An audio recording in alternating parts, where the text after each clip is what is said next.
আসসালামু আলাইকুম রহমতুল্লাহ। দর্শক, আমরা অনেক সময় রিল্যাক্স মোডে চেয়ারে বসে থাকি। চেয়ারে বসতে বসতে ক্লান্তিতে আমরা অনেক সময় ঘুমিয়ে পড়ি। সেটা যে কত বড় বিপজ্জনক তা আজকে আমরা এই বিষয়গুলো আলোচনা করব। তার আগে কিছু বেসিক আলোচনা করা একান্ত জরুরি। দর্শক, আমরা জানি যে আমাদের বেশ কিছু নার্ভ আছে। এই অনেকগুলো নার্ভ মিলে একসাথে ব্র্যাকিয়াল প্লেক্সাস তৈরি করে। সেই ব্র্যাকিয়াল প্লেক্সাসের একটি নার্ভ হচ্ছে রেডিয়াল নার্ভ। রুট ভ্যালু নিয়ে আমি আলোচনা করতেছি না, ওইটা আমার আলোচনার বিষয় না, আমি পয়েন্টে আসবো। সেই ব্র্যাকিয়াল প্লেক্সাসের একটি পর্যায়ে আমাদের এখান থেকে, দর্শক খেয়াল করেন, এখান থেকে এই যে আমাদের এখানে একটা মাসেল আছে যার নাম হলো স্ক্যালিনি অ্যান্টেরিয়র, আর একটা মাসেল আছে এখানে স্ক্যালিনি মিডিয়াস। দুই স্ক্যালিনের মাঝখান দিয়ে আমাদের এই যে ব্র্যাকিয়াল প্লেক্সাসের অনেকগুলো নার্ভ আমাদের এখানে বের হয়ে আসে। হ্যাঁ, সে যাই হোক, এখান থেকে ঢুকে ক্লাভিকুলার ভিতর দিয়ে এখান দিয়ে আসে। এখানে এসে এই যে প্যাক্টুরিয়াস, এই মাসেলটার নাম হলো প্যাক্টুরিয়াস মেজর, এর ভিতর আরেকটা নাম মাসেল আছে প্যাক্টুরিয়াস মাইনর, ওখান দিয়ে ভিতরে এটা আসে। যাই হোক, এই রুটে এই সমস্ত নার্ভগুলো এসে একটি পরবর্তী সময় অনেকগুলো নার্ভ হয়, রেডিয়াল নার্ভ হয়, মিডিয়ান নার্ভ হয়, আলনার নার্ভ হয়। ওগুলি নিয়ে আমি আলোচনা বিষয় না, আমার আজকের আলোচ্য বিষয় হচ্ছে রেডিয়াল নার্ভ। সেই রেডিয়াল নার্ভটা এখান থেকে আসে।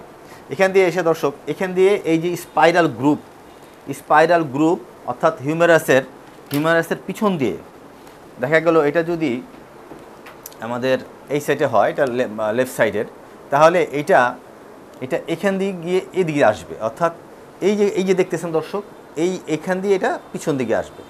হ্যাঁ, তাহলে ওইটাও এখান থেকে পিছন দিকে আসবে। আসার পর তখন এই নার্ভটা এখান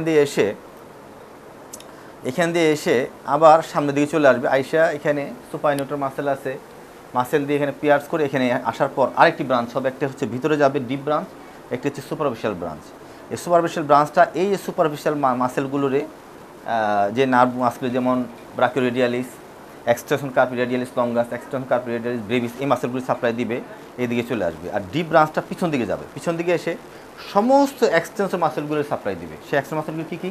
অ্যান্টোনিয়াস, সুপাইনেটর, তারপরে যে তিনটা নার্ভ মাসেল বললাম, এই মাসেলগুলি সাপ্লাই দিবে brachioradialis, extensor carpi radialis longus, extensor carpi radialis brevis, ওদিকে extensor abductor pollicis longus, abductor pollicis brevis, abductor extensor pollicis longus, তারপরে extensor digitorum, extensor digiti minimi, extensor indicis, এই সমস্ত মাসেল সাপ্লাই দেবে। এই মাসেলগুলো এখানে এসে এখানে শেষ করবে।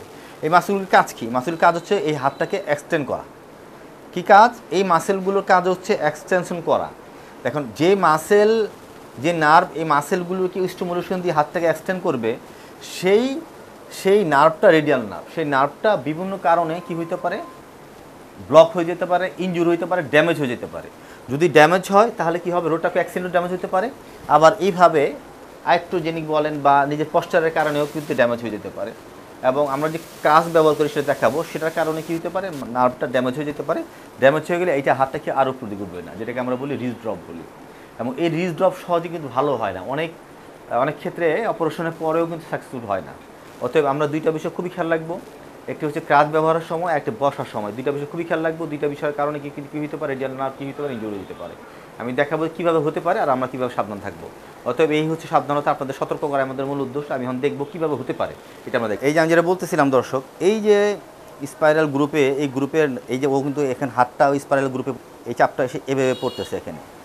তাহলে চাপে পড়ার কারণে তার এই রেডিয়াল নার্ভটা কিন্তু এভাবে শোয়ার কারণে ক্লান্তিতে আমরা সিকিউরিটি গার্ড, আমরা বিভিন্ন কারণে অঘুম অবস্থা, রাতে ঘুমাইতে পারি না, তারা কিন্তু চেয়ারে প্রায় এরকম ঘুমিয়ে পড়ি। তাহলে কত বড় দুর্ঘটনা করতে পারে দর্শকের। আমরা স্টার্ট। আরেকটা হচ্ছে যেটা বলতেছিলাম যে যদি ক্রাচ অত্যন্ত লম্বা থাকে, অনেকে না বুঝে এই ক্রাচটা লম্বা রাখে নামাই। এটা কিন্তু আসলে অ্যাকচুয়ালি এই যে আর্ম পিটের এই ফোল্ডে কিন্তু এই কাজটা থাকবে, এখানে কাজটা আটকাবে, কিন্তু আমরা না বুঝে কী করি? আমরা এখানে উঠাই দিই। তখন এই যে এই অ্যাক্সিলাতে এই নার্ভগুলো, এই নার্ভের যে রুট ভ্যালু আছে, এই রেডিয়াল নার্ভটা কী হতে পারে? ড্যামেজ হয়ে যেতে পারে এবং পুরো হাতটা ওই যে বললাম রিস্ট ড্রপ হয়ে যেতে পারে, আর তুলতে পারবে না। এই সমস্যা কিন্তু হতে পারে। যাই হোক, আজকে ভিডিওর আজকে প্রতিপাদ্য এটাই ছিল। আমরা লক্ষ্য রাখবো কাজ ব্যবহারের সময় এবং চেয়ার বসার অবস্থায় যাতে এই দুর্ঘটনা না ঘটে। ধন্যবাদ।